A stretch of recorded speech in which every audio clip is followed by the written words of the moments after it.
বিলেতের আবহাওয়ার নতুন বন্দোবস্ত। বিজ্ঞানীরা বলছেন এটাই এখন নিউ নর্মাল। একসময় যুক্তরাজ্যের গ্রীষ্ম মানেই ছিল মৃদু রোদ আর আরামদায়ক আবহাওয়া, কিন্তু সেই চিত্র দ্রুত বদলে যাচ্ছে। এখন প্রায় প্রতি বছরই একের পর এক হিটওয়েভ দেখা যাচ্ছে। চলতি বছরও যুক্তরাজ্যে শুরু হয়েছে বছরের তৃতীয় হিটওয়েভ। আবহাওয়া অফিস সতর্ক করে জানিয়েছে, তাপমাত্রা 35 ডিগ্রি সেলসিয়াস পর্যন্ত পৌঁছতে পারে এবং কয়েকদিন স্থায়ী হতে পারে। প্রশ্ন হলো, কেন এমন হচ্ছে? বিজ্ঞানীদের মতে এর প্রধান কারণ জলবায়ুর পরিবর্তন। পৃথিবীর বায়ুমণ্ডলে কার্বন ডাইঅক্সাইড, মিথেন সহ বিভিন্ন গ্রিনহাউস গ্যাসের পরিমাণ বাড়ছে। এসব গ্যাস পৃথিবীর তাপ আটকে রাখে, ফলে ধীরে ধীরে পৃথিবীর গড় তাপমাত্রা বাড়ছে। আর সেই প্রভাব এখন স্পষ্টভাবে দেখা যাচ্ছে যুক্তরাজ্য সহ ইউরোপের বিভিন্ন দেশে। সাম্প্রতিক বছরগুলোতে ইউরোপে তাপদাহের ভয়াবহতা বহু মানুষের জীবন কেড়ে নিয়েছে। বিভিন্ন আন্তর্জাতিক সংবাদ মাধ্যমের তথ্য অনুযায়ী জার্মানিতে কয়েক হাজার, ফ্রান্সে প্রায় 1,000 এবং স্পেনে ও শত শত মানুষের মৃত্যু হয়েছে চরম গরমের কারণে। বিশেষজ্ঞরা বলছেন এই সংখ্যা ভবিষ্যতে আরও বাড়তে পারে যদি বৈশ্বিক উষ্ণায়ন নিয়ন্ত্রণে না আনা যায়। লন্ডন মেয়রের কার্যালয়ের তথ্য অনুযায়ী অতিরিক্ত তাপমাত্রার ঝুঁকিতে রয়েছে লন্ডনের কয়েক লাখ বাড়ি, 1,000-এর বেশি স্কুল, অসংখ্য হাসপাতাল ও শত শত কেয়ার হোম। 2022 সালের ভয়াবহ তাপ প্রবাহে শুধু লন্ডনের অর্থনৈতিক ক্ষতির পরিমাণ ছিল প্রায় £1.5 বিলিয়ন। জাতিসংঘের জলবায়ু বিশেষজ্ঞ সংস্থা আইপিপিসি সতর্ক করে বলেছে, বর্তমান ধারা অব্যাহত থাকলে আগামী কয়েক দশকে পৃথিবীর গড় তাপমাত্রা আরও বাড়তে পারে প্রায় 4 ডিগ্রি। এর ফলে যুক্তরাজ্যের বিভিন্ন এলাকা 36 থেকে 40 ডিগ্রি সেলসিয়াস তাপমাত্রা ভবিষ্যতে অস্বাভাবিক থাকবে না।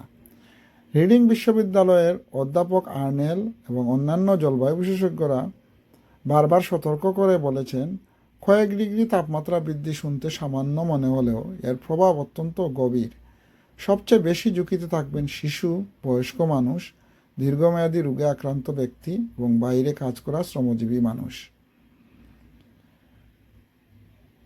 শুধু মানুষের স্বাস্থ্য নয়, ক্ষতিগ্রস্ত হতে পারে ব্রিটেনের অবকাঠামো। কারণ এই দেশে রেললাইন, সড়ক, ভবন এবং অন্যান্য অবকাঠামোর বড় অংশই এত উচ্চ তাপমাত্রার কথা মাথায় রেখে নির্মাণ করা হয়নি। অতীতে চরম গরমের সময় রেললাইন বাঁকা হয়ে যাওয়ার আশঙ্কায় ট্রেনের গতি কমানো হয়েছে এবং অপ্রয়োজনীয় ভ্রমণ এড়িয়ে চলার পরামর্শও দেওয়া হয়েছে। তাহলে সমাধান কি? বিশেষজ্ঞদের মতে শুধু সাধারণ মানুষের উপর দায় চাপিয়ে দিলেই হবে না, সরকারেরও বড় দায়িত্ব রয়েছে। যদি মানুষকে ব্যক্তিগত গাড়ির পরিবর্তে গণপরিবহন ব্যবহার করতে উৎসাহিত করা হয়, তাহলে বাস ও ট্রেনকে হতে হবে আরও সাশ্রয়ী, নির্ভরযোগ্য ও সহজলভ্য।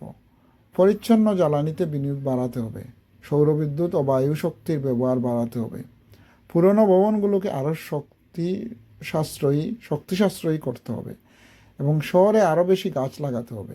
একই সঙ্গে তাপপ্রবাহ মোকাবেলায় হাসপাতাল, স্কুল, কেয়ার হোম ও নগর অবকাঠামোকে নতুন বাস্তবতার সঙ্গে মানিয়ে নেওয়ার পরিকল্পনা করতে হবে। অন্যদিকে আমাদের দায়িত্ব কম নয়।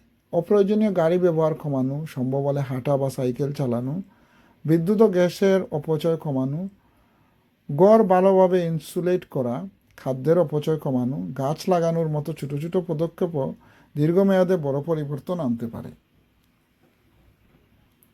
মনে রাখতে হবে, আজ আমরা যে কার্বন নিঃসরণ করছি তার প্রভাব শুধু আজকের নয়, আগামী প্রজন্মের জন্য। জলবায়ুর পরিবর্তন কোনো দূরের সমস্যা নয়, এটি এখন আমাদের স্বাস্থ্য, অর্থনীতি, খাদ্য নিরাপত্তা এবং ভবিষ্যতের সঙ্গে সরাসরি জড়িত। আজকের এই হিটওয়েভ হয়তো কয়েকদিনের মধ্যে শেষ হবে, কিন্তু বিজ্ঞানীদের ভাষায় বারবার ফিরে আসা এই তাপপ্রবাহই হতে পারে ব্রিটেনের নতুন বাস্তবতা, একটি নিউ নর্মাল। তাই এখনই সময় সচেতন হওয়ার, বিজ্ঞানকে গুরুত্ব দেওয়ার, সরকার, ব্যবসা প্রতিষ্ঠান ও সাধারণ মানুষ সবাই মিলে একটি নিরাপদ এবং টেকসই ভবিষ্যৎ গড়ে তোলা। আমরা সবাইকে আমাদের যার যার অবস্থান থেকে কাজ করতে হবে এই যে নতুন নর্মাল মোকাবেলার জন্য। ইউকে বাংলা পালস ভিডিওটি ভালো লাগলে শেয়ার করুন, মতামত জানান এবং এমন আরও তথ্যভিত্তিক প্রতিবেদন পেতে আমাদের সঙ্গে থাকুন। ধন্যবাদ।